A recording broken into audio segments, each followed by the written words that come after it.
বলেছেন আগামী 18 মাসে বাংলাদেশে আমরা 1 কোটি নতুন চাকরির ব্যবস্থা করব।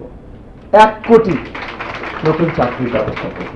আমরা ফোকাস করছি আমাদের আগামী প্রজন্মের ক্যারিয়ার তৈরি করাতে। তারা যত ইন্ডিভিজুয়ালি সাকসেসফুল হবে, কিউমুলেটিভ ভাবে দেশ তত বেশি সাকসেসফুল হবে, দেশ এগিয়ে যাবে ইনশাআল্লাহ। এত বছর আমাদের দেশের শিক্ষা সেক্টরের কোনো ভিশন ছিল না।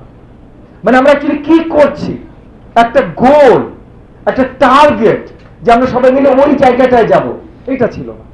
অন্ধের মতো আমরা হেঁটে বেড়াচ্ছিলাম। খুব অল্প সময় হয়েছে আমরা দায়িত্ব নিয়েছি। 12 তারিখে নির্বাচন ছিল, অনেক প্রতীক্ষার পর আমরা একটা নির্বাচন পেয়েছিলাম। আপনারা সকলে ভোট দিয়েছিলেন? আলহামদুলিল্লাহ। এখানে আসলে রোজা ধরে গেছে, অনেকের ভোটেও হাত তুলবে।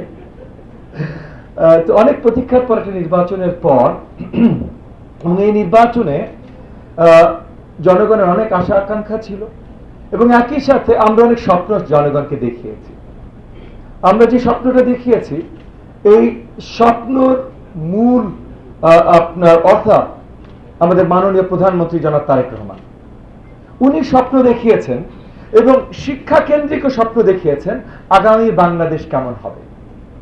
উনি বলেছেন আগামীর বাংলাদেশে, শুধু আগামী না, আমি শর্ট টার্ম দিয়ে শুরু করি। উনি বলেছেন আগামী 18 মাসে বাংলাদেশে আমরা 1 কোটি নতুন চাকরির ব্যবস্থা করব।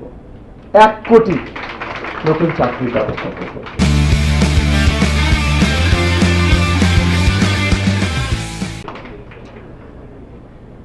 নতুন চাকরির ব্যবস্থা করতে হলে অনেক কিছু করতে হবে। নতুন ইনভেস্টমেন্ট আনতে হবে, নতুন ব্যবসা প্রতিষ্ঠান তৈরি করতে হবে, পুরনো ব্যবসা প্রতিষ্ঠানদেরকে আরো বৃহত্তরীকরণ করতে হবে। কিন্তু আরেকটা অত্যন্ত গুরুত্বপূর্ণ জিনিস আছে, আমাদের তরুণদের এবং আমাদের দেশের নাগরিকদের স্কিল এবং এবিলিটি, এটার সম্প্রসারণ করতে হবে। তো সেই জায়গা থেকে আমি আজকে অত্যন্ত আনন্দিত অতীশ দীপঙ্করে এসে এবং ডক্টর সাজ্জাদ খানের প্রেজেন্টেশন দেখে যে এখানে আপনারা কি করছেন এই স্বপ্ন বাস্তবায়নে দেশকে এগিয়ে নিয়ে যাওয়ার জন্য। আমাদের এডুকেশন আমরা অনেক চেঞ্জ আনছি। আমরা নিড বেসড এডুকেশনের উপরে ফোকাস করছি। আমরা ফোকাস করছি আমাদের আগামী প্রজন্মের ক্যারিয়ার তৈরি করাতে, যেন তারা দেশে থাকুক, তারা বিদেশের মাটিতে পা দিক, আমাদের রেমিটেন্স যোদ্ধা হোক বা যেটাই হোক, বা এন্টারপ্রেনিউর হোক, তারা যেন সাকসেসফুল হতে পারে।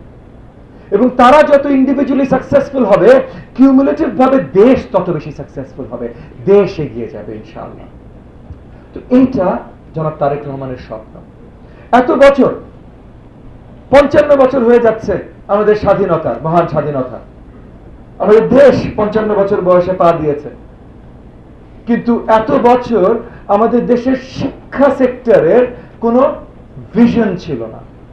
মানে আমরা অ্যাকচুয়ালি কি করছি, একটা গোল, একটা টার্গেট যে আমরা সবাই মিলে ওই জায়গাটায় যাব, এটা ছিল না। অন্ধের মতো আমরা হেঁটে বেড়াচ্ছিলাম।